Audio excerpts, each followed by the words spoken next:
న్యాయాధిపతుల గ్రంథమును సమూయేలు రాశాడు. రచయిత సమూయేలు. న్యాయాధిపతుల గ్రంథములో 21 అధ్యాయాలు 618 వచనాలు ఉన్నాయి. ఈ గ్రంథములో దాని అసలు హీబ్రూ గ్రంథంలో దాదాపు 15385 పదాలు. కింగ్ జేమ్స్ వెర్షన్ KJV ఆంగ్ల అనువాదంలో దాదాపు 18966 పదాలు ఉన్నాయి.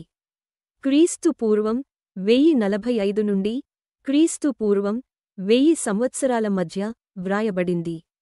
తెలుగులో 23 పేజీలు. చదివితే 2 నుండి 3 గంటలు సమయం పడుతుంది.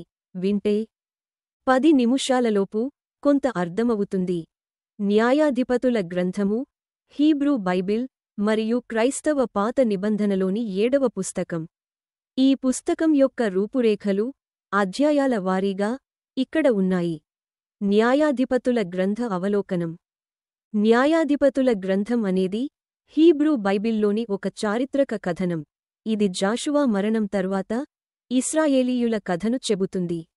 ఇది దాదాపు 330 సంవత్సరాల ఇజ్రాయెల్ చరిత్రను, అంటే క్రీస్తు పూర్వం 1383 నుండి క్రీస్తు పూర్వం 1052 వరకు వివరిస్తుంది.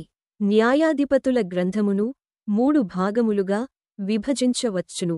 1వ భాగము 1వ అధ్యాయం నుండి 3వ అధ్యాయం 6వ వచనం వరకు. 1వ అధ్యాయము 1వ వచనం నుండి 6వ వచనం వరకు.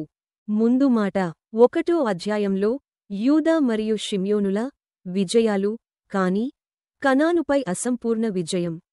1వ అధ్యాయము 7వ వచనం నుండి 20వ వచనం వరకు యూదా మరియు షిమ్యోనుల కలిసి పోరాడుతారు. 1వ అధ్యాయము 21వ వచనం నుండి 36వ వచనం వరకు ఇతర తెగల అసంపూర్ణ విజయాలు. 2వ అధ్యాయంలో ప్రభువు దూత ఇశ్రాయేలును గద్దిస్తాడు. న్యాయాధిపతుల సర్కిల్ ప్రవేశపెట్టబడింది.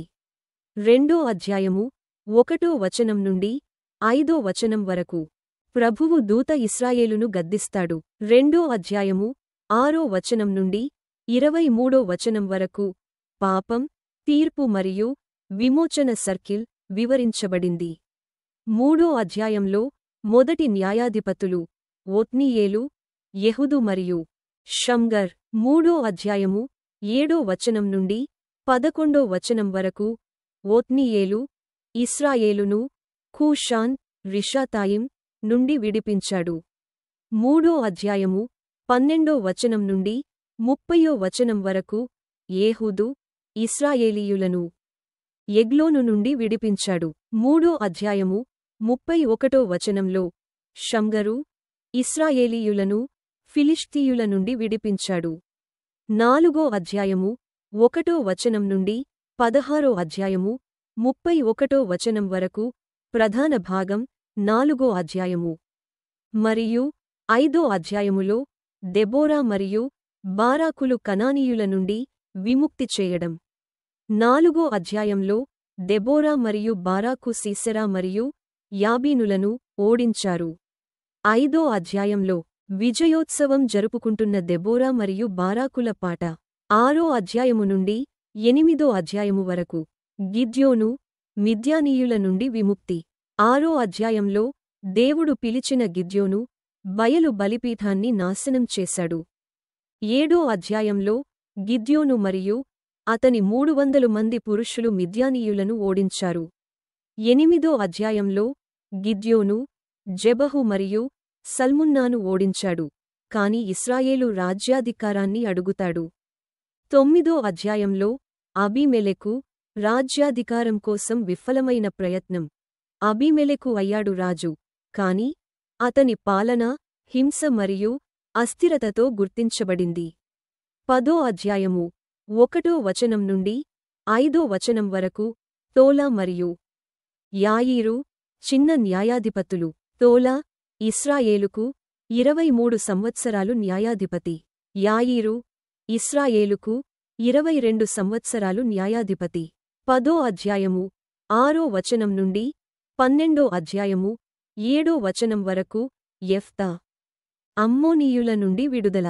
10వ అధ్యాయంలో ఇశ్రాయేలు పాపం మరియు దేవుని ప్రతిస్పందన 11వ అధ్యాయంలో యెఫ్తా ప్రతిజ్ఞ మరియు అమ్మోనీయుల మీద విజయం 12వ అధ్యాయంలో ఎఫ్రాయిమీయులతో యెఫ్తా వివాదం ఇబ్జాను ఏలోను మరియు అబ్దోను 12వ అధ్యాయము 8వ వచనం నుండి 15వ వచనం వరకు చిన్న న్యాయాధిపతులు ఇబ్జాను ఇస్రాయేలుకు 7 సంవత్సరాలు న్యాయాధిపతి ఏలోను ఇస్రాయేలుకు 10 సంవత్సరాలు న్యాయాధిపతి అబ్దోను ఇస్రాయేలుకు 8 సంవత్సరాలు న్యాయాధిపతి 13వ అధ్యాయము నుండి 16వ అధ్యాయము వరకు సంసోను ఫిలిష్తీయుల నుండి విముక్తి 13వ అధ్యాయంలో సంసోను జననం మరియు పిలుపు 14వ అధ్యాయంలో సంసోను వివాహం మరియు ఫిలిష్తీయులతో సంఘర్షణ 15వ అధ్యాయంలో